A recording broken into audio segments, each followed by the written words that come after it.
Hey all, welcome back to English School Online, the channel that helps you to speak English clearly so that you're easily understood and to help you feel confident when you speak the language. In this English pronunciation tutorial, I'm going to give you a very useful training on two sounds that are commonly confused when people try to pronounce the E sound, as in bed. So I do a lot of one-on-one work with clients, and when people try to say the E sound, there are two sounds that people get it confused with again and again and again. So what we're going to do is we're going to look at the E sound itself, the two sounds that people tend to confuse it with, and then I'm going to give you some really useful examples and exercises to go away with and train yourself. So let's dive in and get started right away. So, the E sound. First of all, it comes from the front of our mouth. If we look at the S sound on a vowel chart, it's right there at the front of the mouth. The mouth is 3/4 open. So to put that into perspective, E. It's not shut like I. It's E. It's not fully open like that. 3/4 of the way. E. The first sound that people tend to get it confused with is the A sound. The A sound, if we compare the two, we've got bed and bad, is very similar. It comes from a very similar position in the mouth. It comes from the front of the mouth. And the only real difference between these two sounds is that A is slightly more open than E. So let me show you what I mean. E. Look how my lips are. E.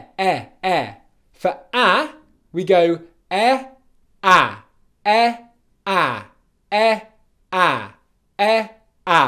Follow along with me as I do this, okay? A. Now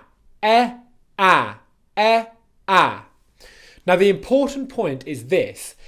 People don't struggle with the two sounds when they're on their own. It's when the sound is in words and surrounded by other letters on either side that it starts to get confusing.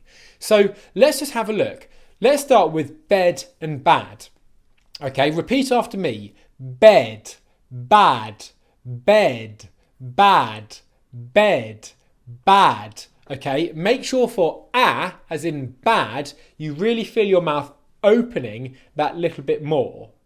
Let's just try it with another sound at the end of the word. T instead of D. So bet, bat, bet, bat, bet, bat. Okay? Practice it until it feels comfortable. Let's now look at it with the G sound at the end, okay? Beg, bag, beg, bag, beg, bag, beg, bag. Okay? These three consonant endings, T, D and G, are going to be really useful for getting started in making sure that you don't make this mistake. What we'll now do is we'll move on to the other sound that I frequently hear people confusing the E sound with. That sound is A. Okay, so we've got E and A. E and A.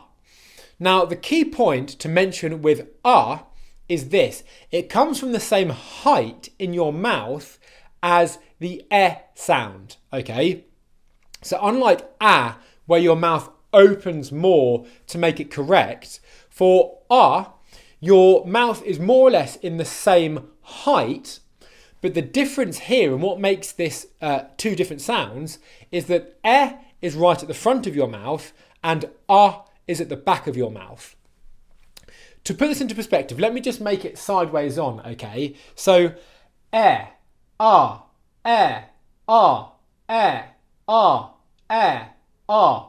You should be able to see a difference as I make the two sounds.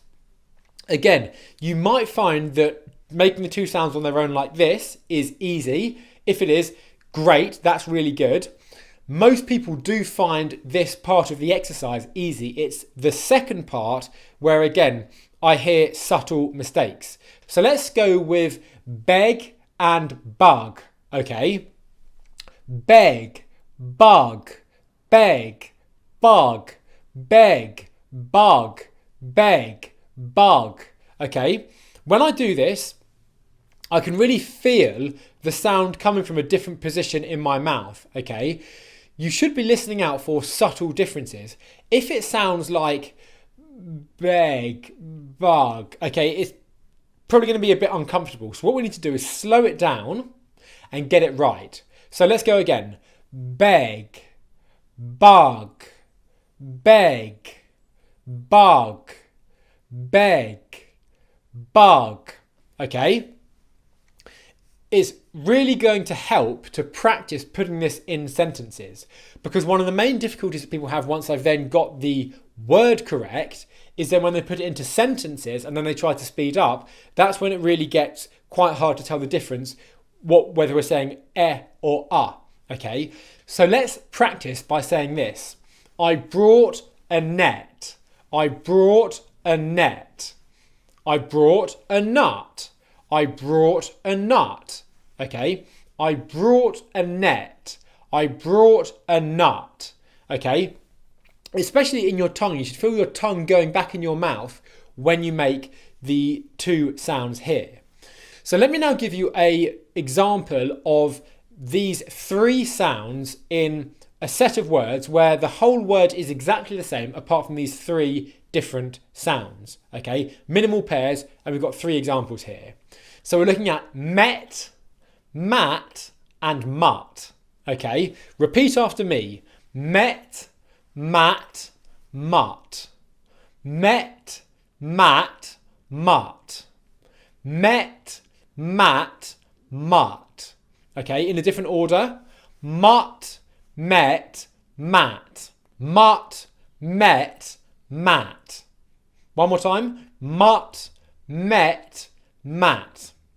Okay, so to summarize and bring all of this together, the sound on its own is an easy sound to make. So is the sound, and for most people, so is the sound. Some people have difficulties with it, but after a little bit of training, the right training, they find it easy to pronounce. Where I hear people having difficulty with it is when they put the sound into words and ultimately words into sentences.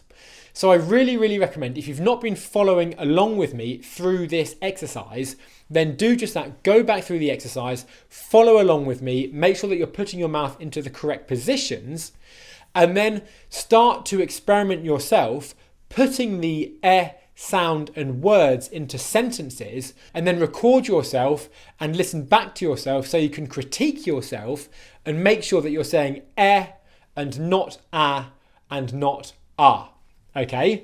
I really, really recommend that once you've done that, then you watch this video here, which is going to dive into the subject in a bit more detail and look at a couple of other elements.